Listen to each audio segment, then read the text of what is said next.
So yeah, the racist workplace, racist coworkers 101.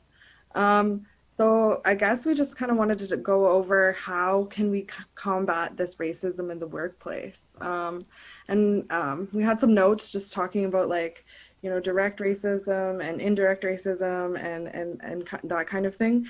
How are you folks like experiencing that in your day-to-day lives or in your workplaces? Feel free to jump in. Um, I think now that we live in 2020s, racism has become a little bit more subtle for the most part. It's not as aggressive as I think that it would have been years ago. And I find from my experience, a lot of times somebody doesn't realize that they're being racist, or they realize but sort of do not want to take that accountability for it. And there's a lot of sort of pushing the blame. I said this or I did this because of this happened, or I've had a negative experience, or I simply didn't know is usually the excuses that I find a lot of times. Mhm. I find just being sort of like a young woman and working in the academic sector, a lot of times I'm dealing with a lot of higher up executives. And so there would be a lot of sort of like, I guess, microaggressions, but I don't know if it's intended or not. And it would be like a lot, this example I like to use a lot is, well, we'll just leave this to the experts. And I think sometimes it could be maybe because of the color of my skin, or because I'm young, or because I'm a woman or whatever. And I'm always trying to sort of figure out the logic behind that, and where these microaggressions are stemming from. And I guess maybe it's because of my role, and sort of like when you work in an academic sector, and especially like leading a student union, people tend to think that I'm a lot younger than I am, and I don't have that experience, likely because I'm still a student myself. So I'm in my third year undergraduate degree in environmental science, but on top of that, I feel that I am a mature individual first. So I am a mother of a 10-year-old. I hold two jobs. Like I said, I've worked lots of places, and I only enrolled because I think that I'm at that point in my life where I would just kind of like to take the other step. But I think when I'm in a meeting room with, like I said, those executive or those senior roles, they just kind of perceive me as, well, she's a student, she's managing students, she doesn't know what she's talking about. And I'm not sure why it's so hard to ask questions, or maybe sort of kind of get to know your coworkers or your peers that you're working with. But I find that rather than somebody being aggressive using like maybe obscene language or something like that, you'll just find kind of the underlying little comments here and there. So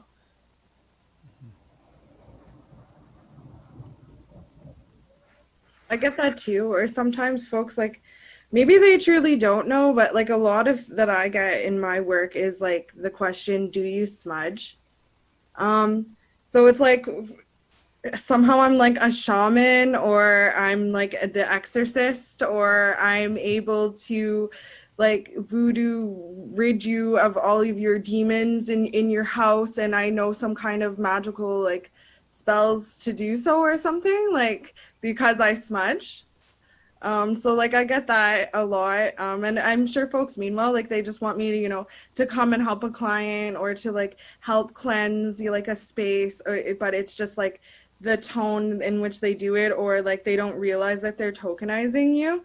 And like I'm like I have a long way to go on my spiritual journey. I've only been to a handful of like ceremonies and I'm like just discovering who I am as an indigenous person, but like a lot of the time in my like white professional circles I'll be looked at as like a figurehead to like indigenism or something. And so like I often get that like do you smudge, and it's it can go further than that. I don't mind, like a lot of the time I'll just refer people like so that they can like learn that it's not they're not going to perhaps the proper person, like oh I know a really amazing elder who might want to work with you, or let me ask some of my resources in the community, or I'm on the board at the Indian Friendship Center, let me see what they have going down there to educate you in this, right? So like a lot of the time it is exhausting, but I'll educate or refer people in the right direction. But you know, to go and take on that energy. Like if I were to smudge everybody's house who asked me to smudge, like that'd be a lot of energy, right? Not only am I like not the person for that and not some kind of like guru, but also like that's like a lot to take into like my own personal space. So I guess that's an example of like that I felt in like a gentle covert way. Like I don't know that people are necessarily trying to be racist or harmful, but they're definitely being like tokenizing in that way. Mhm. Yeah, I myself, I don't personally experience a lot of racism directed towards me at the workplace, but I do experience a lot of racism directed towards others in the workplace. And I find that oftentimes, you know, I think maybe because people see the color of my skin and they think, oh, well, you know, it's okay to say these things. But, you know, that's one of the things that I was coming into this episode thinking is like, you know, how do you deal with that when you're not necessarily the target of the racism, but you're seeing it happening and you're seeing these mindsets and this kind of like institutionalized, you know, ugliness coming up towards people that aren't even in the same room. You know, I work in a technical field. I work as an IT technician when I'm not DJing. And, you know, oftentimes, you know, people will hear me on the phone like, oh, I'm so glad I have you. You're not like from East India or something like that. And I was like, well, that's a microaggression right there. Like you need to manage that. You need to understand that the people that are working in that field are just as valid at that job as I am. And they're just as capable at that job as I am. And, you know, you kind of have to exercise a little bit more compassion. It's really hard to have that conversation. I apologize. I'm getting a phone doorbell right now. I don't know if you can hear that. Yeah, it's really hard to hear that, and just different things like that, you know, in the IT field. And yeah, and kind of one of the things I was thinking about is like, how do you handle that? How do you handle that when you're in a place where somebody's asking you to do a job for them, but then they're also being racist? You know, like, do you call them out on it? Do you say, hey, I'm not gonna, you know, you need to look at this? Like, how do you call them in? I don't know. It's a tough thing. I have had the issue as well, mainly because I'm not visibly Indigenous. So I have a lot of people like disclose things to me that they ordinarily wouldn't disclose to a person of color. So when I was working in retail, which I did during my undergrad for a very long, like throughout the entire thing to basically support myself, I was asked to follow Indigenous people.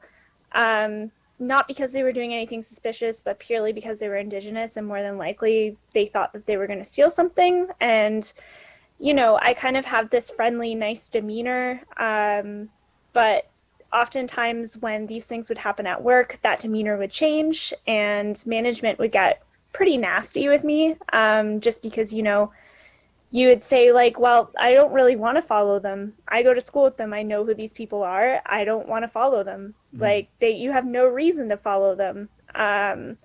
Or I could think of another retail store situation where we got in a line of product, like mugs and cups that had feathers printed on them. And my boss said, oh, these are cute. This is the Pocahontas collection. And I was just like, what is that supposed to mean? And she's just like, you know, like it's got like feathers and they're purple and it's like Pocahontas. And I'm like, what? Like just anything with a feather on it? Like it has to be Indigenous? Like, come on. Right. And she didn't see the problem with that. And then like everybody was just like being like to me like I was being sensitive or something. So like, I mean, there's just that attitude when you're at work that you have to like just be a part of the team and be like a cohesive collective person. Like you're not allowed to have your own feelings or like your own perceptions on things. And I've always found that extremely problematic.